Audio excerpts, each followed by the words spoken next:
Fala, meu povo, tudo bem? Mais um Cenários e esse de número 14. Com eles, o homem que só falava com a presença do sol e o maior proprietário de tomada do Brasil. Meus amigos Vicente e Giroto, tudo bem com vocês? Tudo bem, Cabral? Tranquilo. Beleza. Vamos lá, a primeira pergunta que eu faço para todo mundo. Vicente por Vicente, quem é você? Cara, eu sou uma pessoa aficionada pelo agronegócio, desde muito jovem aí dentro desse mundo agro. Não vai falar desde que era pequenininho. Mas depois aí fui caminhando pro lado da tecnologia, virei pro lado do negócio e hoje a gente tem uma empresa, uma corretora de grãos, também trabalhamos aí com a parte de especulação, com a parte educacional.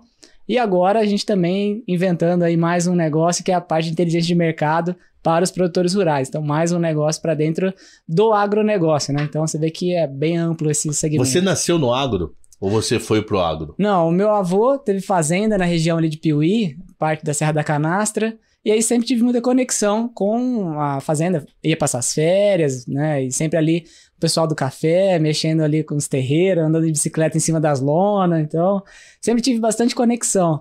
E aí, conforme o tempo foi passando, eu moro em Ribeirão Preto, então as coisas acabaram caminhando para outro lado, né? Acabei me formando na área de tecnologia, mas sempre ali com muita conexão com o agronegócio. Fechou. E você, meu amigo Giroto? Giroto por Giroto, quem é você? Eu tentei sair do agro, nasci debaixo de uma vaca, literalmente. Mexi com leite com meu pai desde pequeno. Na época que não tinha nem máquina ainda, era puxar o creme que a gente falava antigamente. Isso aonde? Isso em Oscar Bressani. Estudei, fiz faculdade de administração, fiz especialização em finanças. Fui até trabalhar numa mesa em 2016 em BH. Depois de ter quebrado como comerciante, eu falei, não, agora então eu vou tentar essa carreira que eu estudei. Trabalhei por um ano. Mesa de quê? De operação. Mas de quê? De trade. De agro, de dólar, de quê? Não, aquela era só ações. E fiquei um ano, vi que não tinha perfil para aquilo lá. Porque além de ter talento, o cara tem que ter perfil para aguentar. Não é só pressão, né? Emocional. O emocional, eu tava na fase difícil, porque tinha acabado de quebrar a empresa, então, sem cabeça, sem grana e for mexer com ações, com o mercado, você tá fudido. Então não tem jeito de aguentar, é verdade. E aí eu acabei voltando a trabalhar com o pai Isso no leite também? Voltou pro leite ou já fazia outra coisa? Não, já fazia consorciado com um pouco de corte, né? E aí eu voltei com ele e tô até hoje meio com sociedade com ele, que agora eu tô longe de casa, né? Meu pai tá 250 quilômetros da onde eu moro hoje. Então eu mantenho um gadinho com ele lá, mas hoje eu mexo numa compra e venda ali, ajeitando o negócio, agenciando um negocinho. Você agencia boi e vaca atualmente, é esse? Tento fazer isso aí, é difícil fazer porque é um negócio que tá acabando. Então, os que sobram a gente acaba fazendo uma amizade pra ir tentando mexer os negocinhos. Cidade pequena, né? Então ainda tem um pouquinho. Mas como tá acabando, então esse é o futuro da pecuária amadora, vamos dizer assim, né? Que não é o grande pecuarista, não é o cara que mexe com coxo, boi, essas coisas. Meu amigo, vou começar por um produto que eu consumo demais. Leite, putz, eu nunca tive problema de ver preço de leite na vida. Em qual sentido? O leite pra mim nunca foi uma coisa absurdamente cara. Era tranquilo o leite. Você via lá, você não via ninguém comentando, subiu o preço do leite absurdamente. Ou se contou, foi muito lá atrás. Como você viu da carne, como você fala de pão, como você fala de combustível. Só que o leite nos últimos 6 meses, um pouquinho mais, sei lá, um pouco menos, começou a complicar. E aí, o que você tem pra me contar? E depois eu quero saber se o consumidor tá trocando leite pelo café. Interessante isso do leite. Porque no começo da pergunta você falou que a vida toda você nunca se preocupou. Preocupar no sentido, né, você poder nunca percebeu. De compra. Eu nunca percebi a inflação do leite. E a vida toda teve safra e entre safra. Então por que você não percebia? Porque o mercado, o varejo, o varejo conseguia dosar o caro e o barato. Por quê, Cabral? Leite longa-vida tem 90 dias de validade. Então, o supermercado comprava leite em período barato para vender leite em período caro. Então, o mercado levava num túnel de preço que você não percebia. Por isso que quando você vai no mercado e acha uma promoção muito fora, a validade é 15 dias, 20 dias. Exatamente por isso. Por exemplo, a última vez que a gente conversou, o leite estava R$8. Hoje tem leite a 5, R$4,90, R$4,80 já tem. Vai ver a validade. É leite antigo. O produtor não teve essa oscilação que o varejo tem, porque o varejo controla. Por que você percebeu? Porque saiu do túnel de 20 anos, de 3 a 4 alguma coisa. Saiu. Aí o supermercado não conseguiu fazer esse jogo de compra de grande quantidade, validade, promoção. Aí você percebeu. Só que repare que não ficou nem um mês R$8. Logo voltou para baixo. Aí você pensa assim, e pro produtor? Voltou? Não. Pro produtor ainda tá subindo. Porque também não subiu nessa exatamente. Aonde tá esse gap? Quem tá mentindo? O varejo. O varejo que toma toda essa margem. Tem todos os custos embutidos de frete, energia. Todo esse jogo de varejo tá embutido. Mas tentaram emplacar o leite a R$8. Tanto é que ele ficou 15, 20 dias e já voltou. Você vê no Twitter lá, os caras postando leite a R$4,50. Realmente, já tem. Só que é leite de validade curta. Na minha opinião, vai ficar naquela conversa que a gente teve. R$5,50, R$5,60. Isso pro consumidor final. Pro consumidor final. Então, vai se fazer um novo patamar aí. Dos 4 até a base sobe e se mantém. Se não consegue ver reversão na base. Porque assim, leite é perceptível que o consumo trava, né? Porque o mundo consome muito leite, mas daqui em São Paulo consome muito leite por causa de indústria. Então a indústria de pão, de bolo, não sente a subida. Né? Agora o povo para de comprar leite. O povo para. Tanto é que as marcas lançaram o composto à base de leite, que é maltodextrina com soro. Isso você já encontra no mercado. Você nunca deve ter comprado, mas ele fica ao lado das caixinhas de leite. É composto de lácteo, não é leite, é composto lácteo. Custa mais barato. Então, pro varejo, a indústria tentou emplacar isso aí. Agora, pra indústria de transformação, o leite sai, o leite vai, que é para sorvete. Pô, olha o tanto que sorvete não consome de leite. E por que o patamar subiu? Porque a captação baixou demais, Cabral. Então, assim, teve que ter essa ruptura. Teve que acontecer isso aí.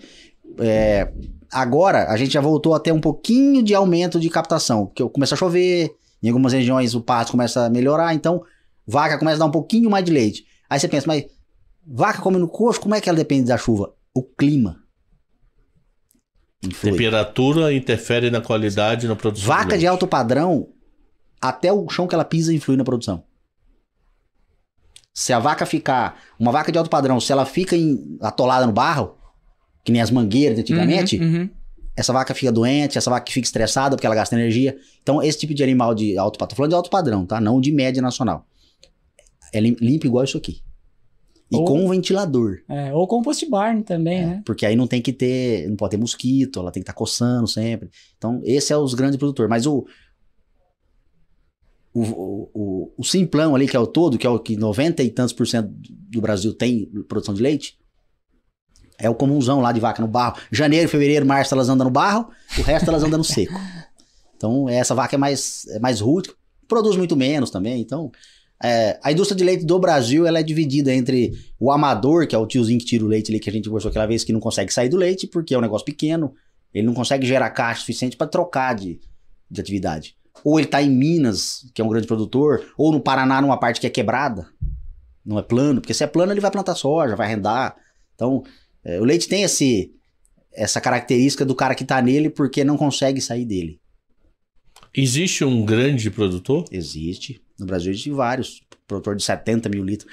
Só que não são produtores, são indústrias de leite. Leite que sai de lá envasado direto pro mercado. Tá, não, mas o cara que tem a vaca? Existe, cara, a pessoa que tem 100 mil vacas só pra extrair leite? 100 mil vacas? É, chutando um exemplo. Não. Veio o número chutado. Não. Como você tem soja que é, às vezes, juntando, dá 2 dias passeando lá. Sim. O exemplo do cara do café de Minas lá, de 27 mil, não, de leite não. Leite, os maiores, eles são assim, um exemplo, o maior do Brasil tira 70 mil litros, aí o outro tira 40 mil litros, o outro tira 50, aí tem 10 super grandes. Não chega a 10 super grandes. Aí o resto vai na média, de 1.000 litros, 1.500 litros, 2.000 litros, 700 litros.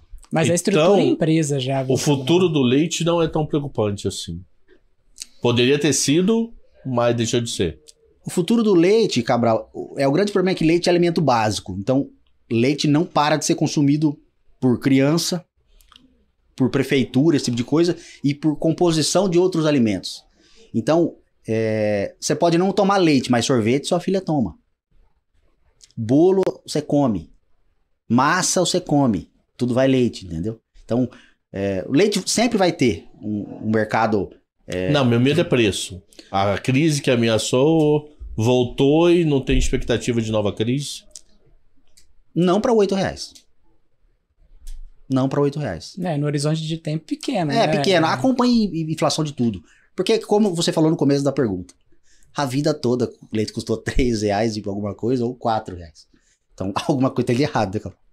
Tem que ter um reajuste óbvio na cultura, porque a base de alimentação de gado é cereal, é milho. Milho saiu de R$30 para 80 hoje. E eu não tô falando de 6 meses. O milho já não é R$30 há bastante tempo. Uhum. Soja, núcleo, né, tudo esse tipo de coisa. Energia, leite gasta muita energia. Ordenha. Fechou. Meu amigo, teve a troca pro café? Você fala do produtor, do consumidor. Não, do consumidor eu acredito. Porque ele parou de consumir leite. Ele tá tomando café da manhã com água? O que vai ter uma brincadeira, né, de falar, pô, o leite subiu. Foi exatamente a brincadeira ao contrário, né? Começaram a colocar mais leite no café, exatamente por isso aumentou a oferta, né? Mas é uma brincadeira, né? Não houve essa substituição.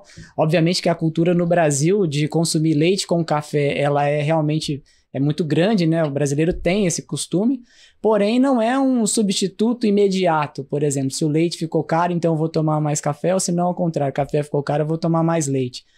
O que acaba ocorrendo, no caso especificamente do café, é que o que acabou mudando foi a qualidade do café que é servido para a população em geral. Isso sim teve uma grande alteração. Então, Pro bom ou pro ruim? Pro ruim, infelizmente. Então, só para colocar assim em números, né? O café, você tem algumas medidas, né? Então, imagina, para ficar mais fácil, uma régua de qualidade. Então, onde você começa com um café que é considerado fino, um café bom, um café de bebida dura, e depois começa cafés com muitos defeitos, e aí cafés que é considerado ali café de baixa qualidade.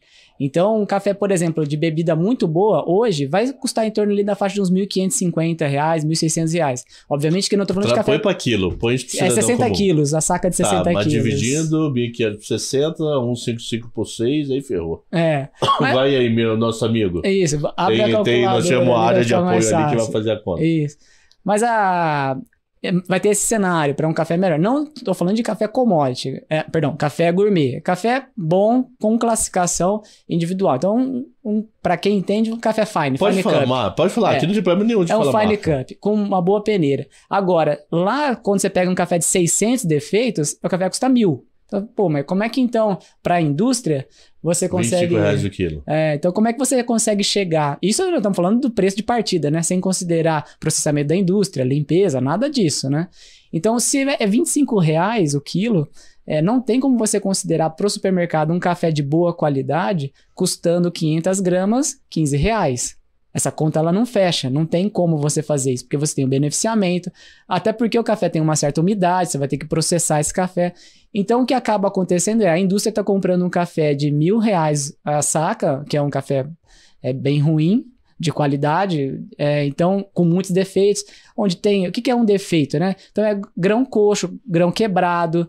Mas grão quebrado muda a qualidade do café? Muda a qualidade do café, porque a partir do momento que ele se quebra, quando você coloca no terreiro, as coisas, algumas outras fermentações ocorrem naquele grão quebrado. Então ele dá fermentação diferente. Então, normal, a gente chama de bebida riada, né? Ele ria a bebida para um sabor mais ácido. E aí o que a indústria faz? Ela carboniza esse café a ponto dele virar um carvão, e aí você só sente o gosto do torrado. E para amenizar isso, o que o brasileiro faz? Coloca 850 mil xícaras de café. De açúcar no café. Aí fica aquele café melado, amargo. Então você não tá bebendo café, você tá bebendo melado. Então, quando você pega um café bom, de bebida boa, você não precisa torrar açúcar naquele café. Você pode, por exemplo, fazer ele sem açúcar. Só que o que a população faz? Compra o café mais barato, extra forte. Então, café extra forte é um café que tem mais impureza, pau, folha, um torrãozinho de terra, um negocinho ali, um gueri-gueri, e ainda carboniza o café. Uma torra matada, né? Mata o café. Então, toda vez que for comprar café extra forte, mais barato, e pau e folha. E procura sempre robusta, né? Aí tem mais esse ponto, né? Então, o café fala assim, nossa, mas o café no supermercado baixou o preço.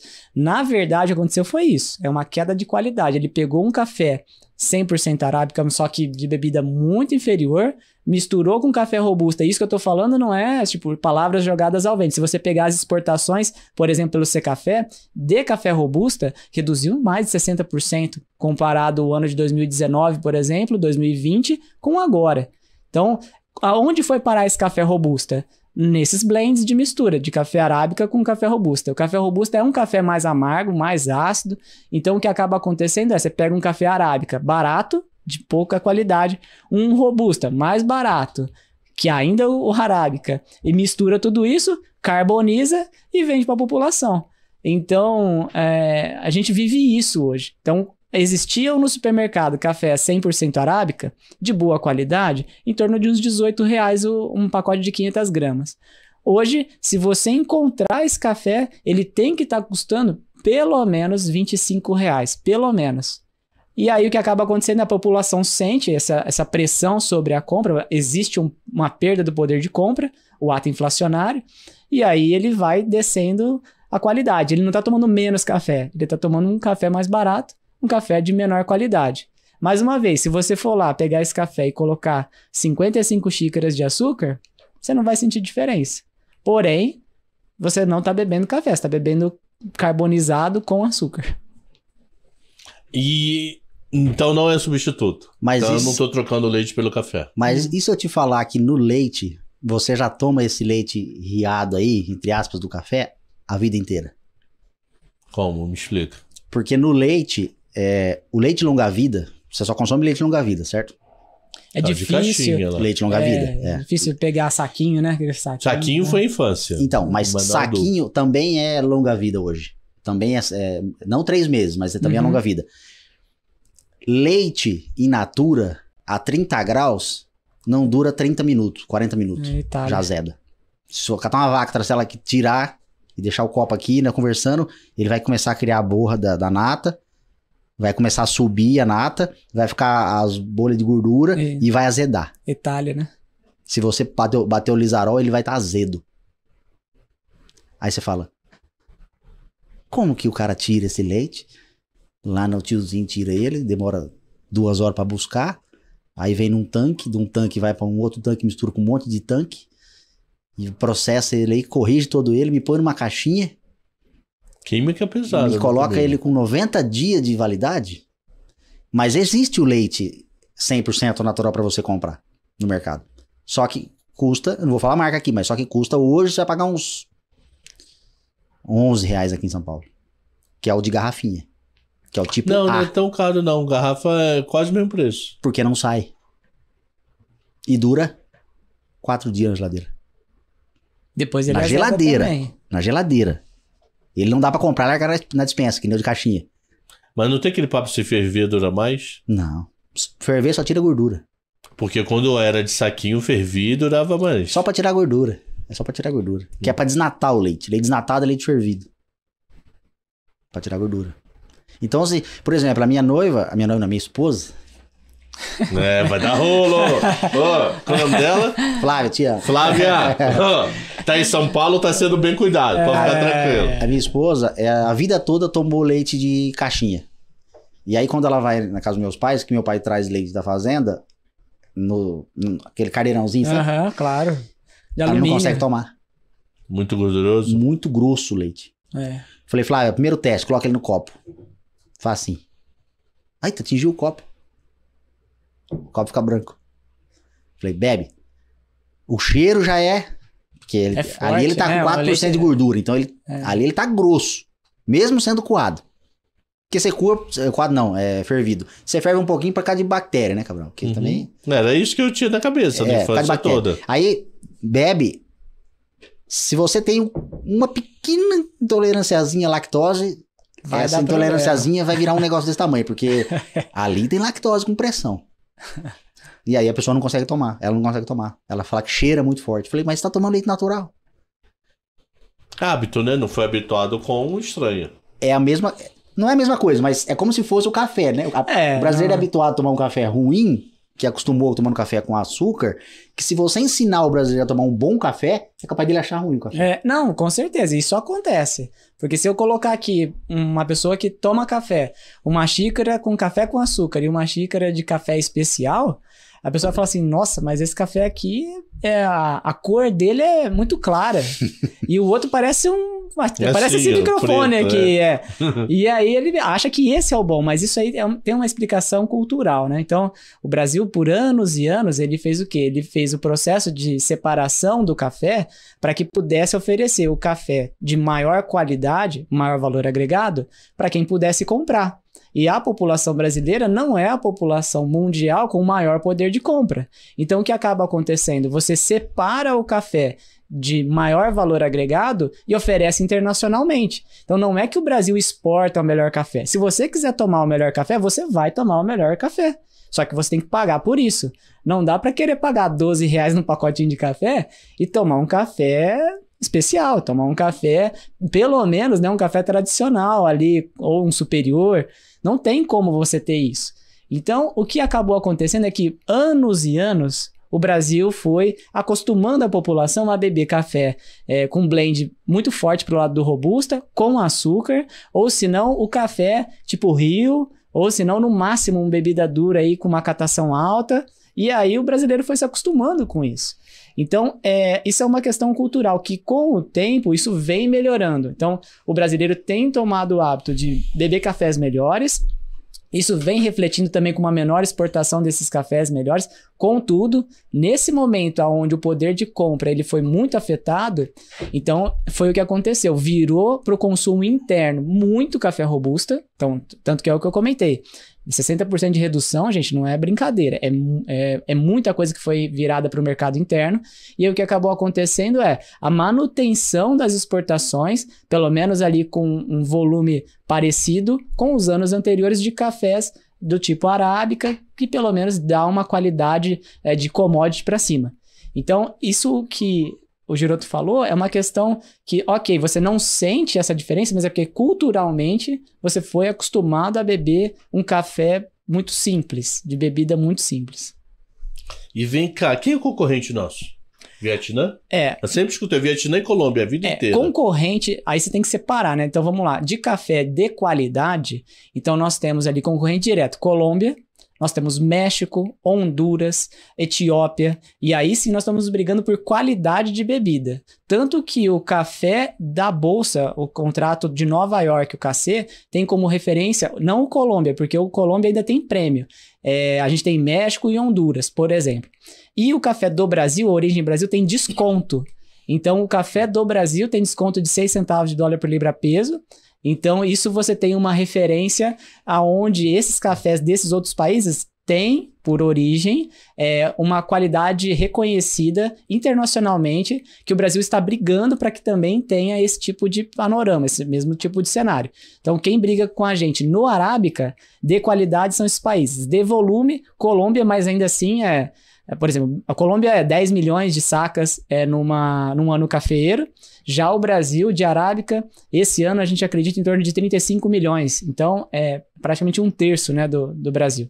Agora, café robusta, aí nós temos o principal de volume Vietnã, o Brasil sendo o segundo maior produtor, somado Robusta e Arábica no Brasil, nós somos o maior do mundo. Mas se você separar por Robusta, Vietnã é maior. Mas aí não é um café... ok, existem canéforas de boa qualidade, mas não é a regra. É mais fácil você encontrar qualidade boa em Arábica do que em Conilon Robusta. Fechou. E preço?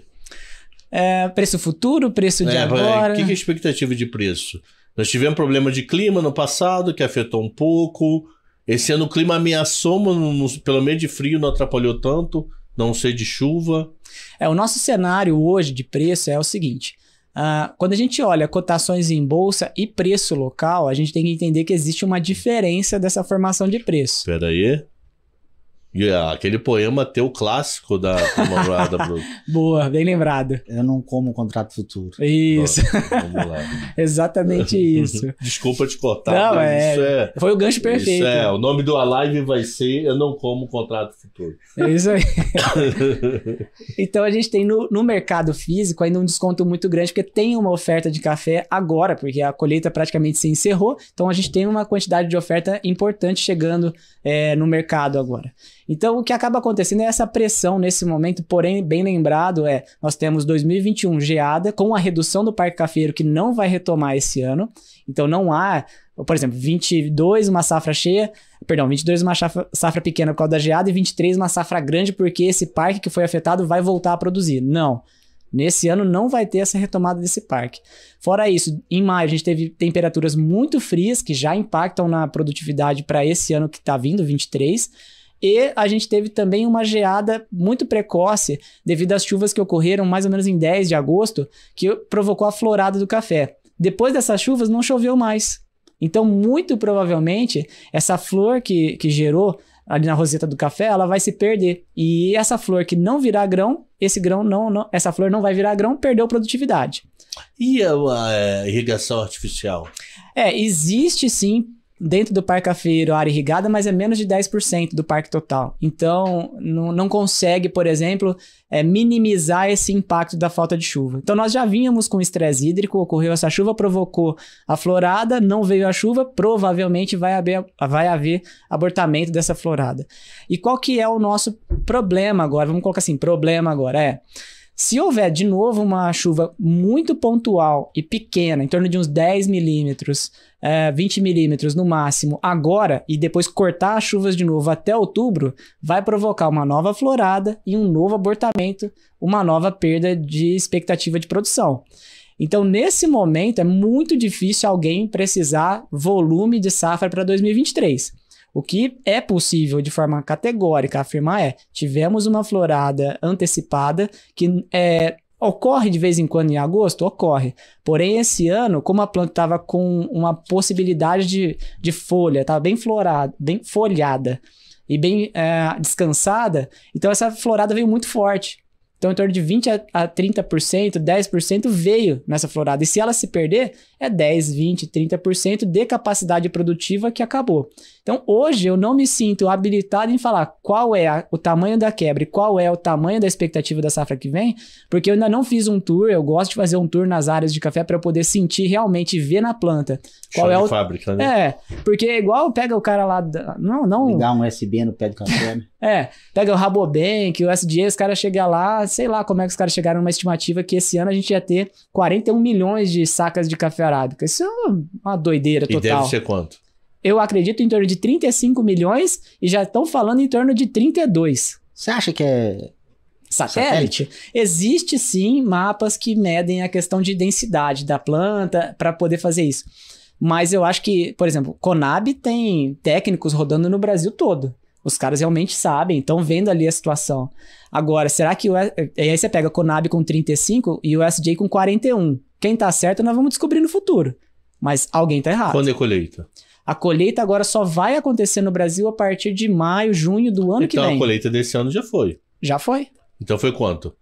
A gente ainda não sabe. Provavelmente vai 20 de setembro sai o terceiro levantamento de safra da Conab. E aí nós vamos ter a colheita acabou quando? Agosto. Finalzinho de agosto. Tá agora acabando. É isso. Tá.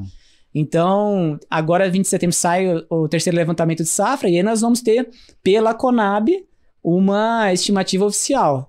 E agora vamos ver como é que vai ficar aí essa estimativa de 41 milhões de Rabobank e USDA, porque se for revisado, por exemplo, para 5 milhões de sacas a menos, nós vamos ter no mundo provavelmente um déficit em torno de 4 milhões de sacas de redução de estoque final, que já temos hoje 620 mil sacas de estoque certificado na SI. Se eu tiver um déficit de 3, como é que vai ser? Alguém vai... E lembrando, alguma coisa Cabral, vai acontecer. que o maior cafeicultor do mundo, individualmente, pessoa física, é brasileiro. Quem? É o cara de Monte Carmelo, esqueci o nome dele. Um senhorzinho lá, não me recordo o nome dele. Aproximadamente 25 milhões de pés de café. 17 mil hectares de café. Não adianta, você já fala 600 vezes, daqui a 2 anos eu vou perguntar de novo. Você é quantos quilômetros quadrados? É 17 mil vezes 11 mil. 1 milhão e 700 mil quilômetros quadrados. É. Antônio Francischini. É uma lenda. É. Uma lenda, literalmente. E o cara falou que, olha, nem o SDA, Rabobank veio me visitar. Aí você fala, mas peraí. O maior do mundo não foi visitado, né? É engraçado de ver Aí você até fala, pô, tem alguma coisa errada. a figura. Então eu acredito sim que Ele é o Barsi do café, é isso? É. Ele é a lenda isso do aí, café. É isso aí. Ele é o Barsi do café. É. Botar uns caras desses pra conversar, fazer um... Agora, super simples, agora Ele hein? fala, você vê ele falar com a imprensa... ele Lá vai sim. lá, tem que ir lá. Lá sim. Tem que ir lá. Ele atende, mas, né? Sim, Mas- se você quiser ir lá, ele vai te receber. Mas não tem essa pompa Agora, toda aqui não, tá? ele vir aqui, assim, participar de um programa desse, eu acho muito difícil. Mas, com certeza, uma pessoa muito, muito simples, pro tamanho do porte que tem. Multibilionário. É. Então, dentro desse cenário, eu ainda acredito que a gente vai ver preço de café mais caro à frente. Agora, se a gente... Leite estabilizou alto, café mais caro, É. vai sobrar o quê? O chá? Agora, O então, mercado de chá é concorrente? é O concorrente. chá é tão zero Não, gotinha que não faz... É concorrente. cócegas. Principalmente quando você pensa em demanda global. Então, que é o Porque aí ponto... você tem China... É o ponto que eu ia destacar. Então, o risco para o café não subir é uma demanda cair vertiginosamente. E aí isso pode vir através de uma crise econômica muito forte nos principais compradores, então zona do euro e Estados Unidos, ou se não, uma troca por outro produto. Isso também pode acontecer. No caso, principalmente da zona do euro, a troca pelo chá é bastante comum. Mas, até então, até esse momento, os números de exportação não traduzem uma troca. Ainda continua o café bastante forte e até apresentando números muito parecidos com o dos anos anteriores, né? E isso daí demonstra, no caso do café arábica, que a demanda ainda não cessou. E pelo contrário, você tem uma queda, por exemplo, da safra 2021 de torno de 30%. E a exportação segue crescendo. Aí você tem uma redução de novo na safra 22-23 e as exportações seguem crescendo. Então, se o preço não restringir a questão dessa diminuição da oferta, o estoque tem que aguentar. Só que os estoques também vêm reduzindo. Então, para mim, fundamentalmente, até então, eu ainda vejo o café mais caro. Porém, é o que eu comentei, existe esse risco, sim, de substituição de produtos e uma demanda sendo reduzida. Deixa eu matar uma curiosidade bem assim. Ele falou, não vai me perguntar isso, eu vou. Café arábica, porque a origem é da Arábia? Não, a origem é Etiópia. Agora, eu não sei o porquê, que é boa pergunta, por que tem esse nome café arábica? Mas a origem não é Se você souber, árabe. coloque aqui embaixo do vídeo pra gente, nos comentários, quando esse vídeo Vale for lá. Wikipédia, vale Wikipédia. É, fechou. Meu amigo Giroto, teremos churrasco? Se Como é Deus- que tá o boi? O boi, Cabral, O complemento aí do leite. o boi é parecido com o café. Porque o café é uma cultura que o Vicente acabou de falar. O cara tá com a planta lá que não vai dar uma grande safra ano que vem. E se o preço cair ou subir, o cafeicultor não tem como fazer nada. A planta vai ficar lá. No boi é muito parecido. O cara que tá com gado novo lá, ou de cria, ou o cara que tá com boi magro lá, que vai morrer o ano que vem, na minha opinião, por exemplo, eu acho que o boi vai baixar de preço o ano que vem. Arroba. Quanto tá hoje? 312? Não fechou ainda, mas Por 300, volta. 310, Ordem de vai. grandeza. 310. Você acha que vem abaixo de 300? Baixa. Eu acredito que é baixa. Baixa porque a oferta começa a aumentar e eu acredito que não segure esse preço. Mas assim, olha só. Eu sei que vai baixar, eu acredito que vai baixar e eu continuo com o gado lá. Então, ou seja, eu vou sofrer no futuro E já tô te falando isso com um ano antes. Você tá vendo que você vai sofrer, né? Entendeu? E você hoje não pode antecipar. Não, porque carne. nem todo gado seu é comercial. O gado, talvez o gado que você tem hoje não é pra vender. O gado, para ter um abate comercial, quantos meses de vida? Depende, já tem cara matando com 18 meses. Mas a qualidade é boa? A Excepcional. quantidade é boa também? Compensa excepcional. o custo? Excepcional. É um ponto interessante, esse tipo esse tipo de pecuária. Porque a pecuária aqui, eu acredito, eu e a Embrapa também, ó. Eu penso que Maluco, ó. Acreditamos que... Bomba! Que isso, Bomba, hein? filma sou eu. Giroto falando com a Embrapa. É outro patamar. Nós três. a pecuária... o que eles esperam até 2040, né? Que as Você vai propriedades... estar vivo até lá? Mas claro. As propriedades vão... o boi vai ficar na mão de grandes players, ou seja, o pequenininho vai acabar rendando área, ou vai juntar com outro, ou vai ficar ali. É igual a história do leite. O cara fica pra não parar. Tá, mas aí que... Tá, depois eu vou fazer outra pergunta. Vai, emenda. Não para não. O investimento em genética vai aumentar para ter um gado cada vez mais precoce e vai ser um gado cada vez mais adensado. A história da invernada, o cara que tem invernada lá, isso vai ficar cada vez mais para trás. História, né? Vai ficar cada vez mais para trás. Por O que quê? é invernada, por favor? Pasto. O cara, aquele pastão, o cara tem 1000 alqueires lá, um boi com vacada. Aí você passa na autoestrada, vê aquele terreno gigante. E é tipo um gado aqui. Com 50 gados. Parece que os gados são tudo inimigos. Que Ninguém se fala, mano. Que é o que você tá vendo cada vez menos. Isso. Quando você vai viajar. Você só vê cana, eucalipto, soja. O gado você tá vendo cada vez menos. Porque justamente a produção de carne, criação de gado é uma coisa, produção de carne profissional vai ficar na mão de grandes confinamentos. Por quê? Que não significa que é da JBS. Não. Se pessoas que venderão para JBS, Minerva e Sim, etc. ela para qualquer frigorífico. Pro frigorífico não compensa, né? Porque quantos milhões ele tem que estar empatado ali? Pra ganhar um spreadzinho. Então compensa ele comprar, ganhar o spread e deixam você girando o capital. Entendeu? E eu acredito que já vai virar esse tipo de pecuária, o que muita gente não gosta e torce o nariz, porque fala que boi vai virar igual porco. Vai ficar ali fechado, vai levantar, comer, beber água e dormir. Levantar, comer, beber dormir. Então ele tá sendo preparado para morrer. Igual porco, entendeu?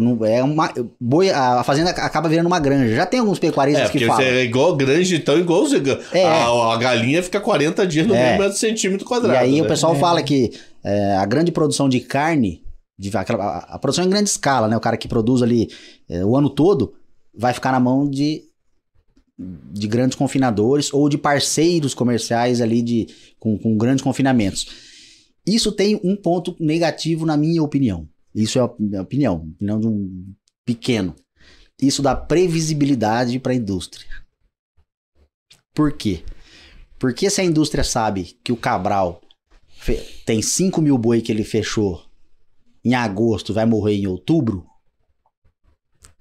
a indústria sabe que em outubro não tem saída. O Cabral tem que matar 5 mil boi. Então, o Cabral não pode segurar. Porque o boi tá pronto, o custo é muito alto, o custo diário por animal. Tem que morrer. Ah, mas a arroba caiu R$20 hoje.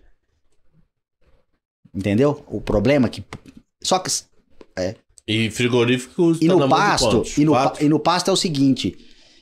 o Cabral tá com os mesmos 5 mil boi no pasto. O preço tá ruim, eu vou segurar.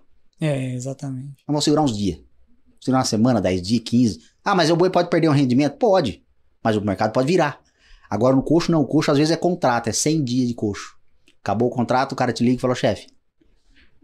Tô levando. Vamos embarcar? Não, mas caiu R$30 de ontem pra hoje. Então assim, se muita gente fizer isso, a indústria vai ter previsibilidade de abate. Porque de pasto lá não tem. Ela tem, entre aspas, tá? Mas não é aprovado. Porque via imagem e tal. Mas isso não é provado. Só que em coxo, por exemplo, você vai em Goiás, que é onde tem os maiores confinamentos do Brasil. Se você visita lá e passa um dia inteiro visitando, você sabe o que vai ter daqui a 60 dias. Falo, daqui a 60 dias. Você tem um registro daqui a 60 dias vai entupetar de gado isso aqui pra vender. Porque o boiado tá chegando, estão tudo com 50 dias, estão tudo com 38 dias, estão tudo chegando no 100, que é a média. Então, dá previsibilidade para aquela região.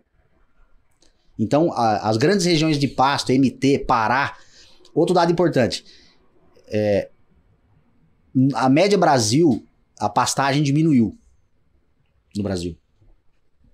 Por quê? Substituto, né? Qualidade da grama? Não. Lavoura. Substituto. Lavoura. O MS, por exemplo. O MS de 2000 para 2020 perdeu mais de 20% de pasto. E aumentou a produção de carne. isso que eu ia falar. Se tinha aumentado ou não. Intensificou e diminuiu o pasto. Aí você vai ver o pasto, você vai lá procurar, tá tudo arrendado. Eucalipto. Por isso que é o maior produtor do Brasil. Então você vê, aumentou a produção de carne, com menos área, todo mundo ganhou dinheiro, todo mundo aumentou ganhou dinheiro. Produtividade? O que foi? Aumentou a produtividade. Com tecnologia ou não? Com coxo, com tecnologia, comida, entendeu? Manejo. Então, fica tudo muito mais fácil. É até óbvio se você fala assim, pô, o porco tá ali na granja. Ele engorda em 200 dias, ele tá pronto. Mas se você deixar o porco andar, não, ele não vai engordar tanto. Exatamente. Porque ele vai andar. Fora que é ganha músculo, a carne pode ficar dura. E fora que precisa de muita área pra ele andar. Então, no boi é a mesma coisa. Você vai em confinamento, eu tenho um próximo da minha cidade lá, próximo de Presidente Prudente, eu não sei ao certo quantos mil boi o cara tem lá. Mas é até bonito você ver. Tem um do ladinho do outro ali, ó. Um sentado, outros tomando água, outros tomando banho, que ficam jogando Mas água eles nele. ficam em curral ou eles ficam... Não, eles ficam num quadrado, tipo assim, num quadrado, uma parte aberta. Por exemplo, 1 hectare, 10 mil metros. O cara faz a conta lá e coloca lá, por exemplo, 2 mil boi. E não rola pancada entre eles, não? Não rola estresse, não? Rola. Você tem um maluco lá só pra separar a briga. Não, mas aí não briga, um cutuca o outro, aperta. Porque se é apertado, mas ele já tá meio acostumado. É porque assim, é um ele gado... já nasceu ali, né? É um gado novo, não nasceu então, ali. Mas não novo, pô, e aí ele que tá mas hormônio bombando, maluco. Não, ele não é brigador. E assim, a briga nem é tanto problema, ele se cutucar. O problema é que às vezes, o Nelore é arteiro, né? Aí um bate no outro, joga ele de ponta cabeça no coxo, e aí se o cara não for acudir, morre. Porque o empanzina é muito fácil, né? Você fica de ponta cabeça lá e rapidinho ele morre. Pô, mas ele não consegue jogar pro lado? De jeito nenhum. Depende de como ele quer. Se ele quer ir no coxo, que o coxo Você é tem uma assim, ideia, vaca de leite, tem uma descida assim, ó. Se ela deitar descendo, é capaz dela não levantar. É capaz dela não conseguir levantar. Brincadeira. Com o pescoço torto, ela mesmo deitando o pescoço não consegue levantar. E se eu me tirar uma dúvida agora, é uma dúvida cultural. Tem macho e fêmea misturado nesses 10 mil metros quadrados? Não, geralmente é macho. E a fêmea? A fêmea é outro comércio. E a proporção é 1 para 1, que nem a humanidade? A humanidade é mais ou menos equilibrada, um homem ou uma mulher. Existe isso do mundo... Boa pergunta. Porque se você produzir 1 para 1... Não. Ou 2 para 1, como é que é isso? Não é mais macho. Posso estar falando Entendeu a minha dúvida? Porque dependendo do que fosse, leite, só tá macho, o que eu vou fazer com tanta fêmea? Ó, porque no gado de leite, peraí. eu tenho certeza que é mais fêmea, no gado de leite. Não, sim, Aí tipo, a mãe tem mais meninas do que meninos. Não, gado de leite. Aí é que tá a grande sacada do ciclo pecuário. Olha o papo que você só escuta na BMC. A vaca tem mais meninos ou meninas? Não, essa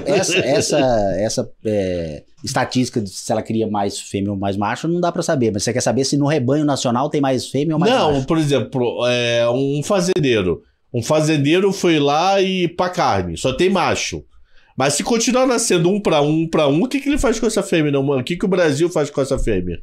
Mata também. Não, mas hoje, Cabral... Mas tem um confinamento só de fêmea? Tem gente que engorda a novilha. É que a novilha, ela chega mais rápido no peso, mas ela vai pesar menos, né, Cabral?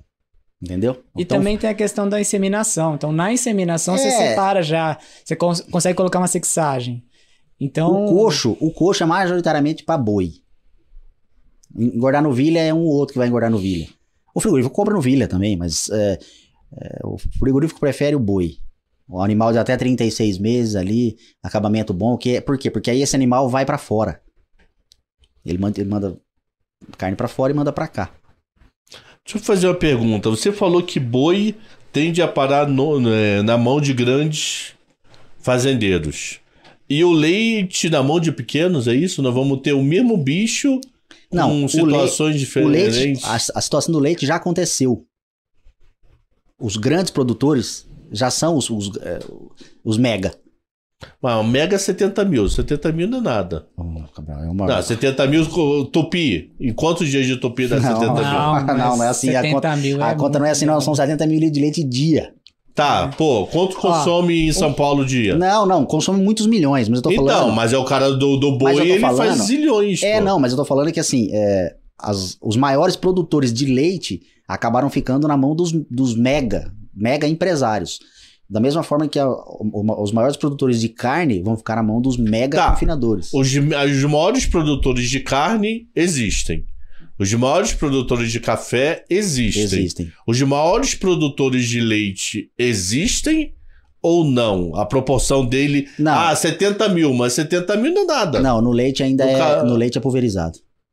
Então... Igual no café também. No leite é pulverizado. Tá, mas o cara que é o dono do café lá, o cara que é o maior produtor do mas café. Mas tem esse cara aí. Não tem vários iguais aí escala média? Não, do tamanho dele é difícil.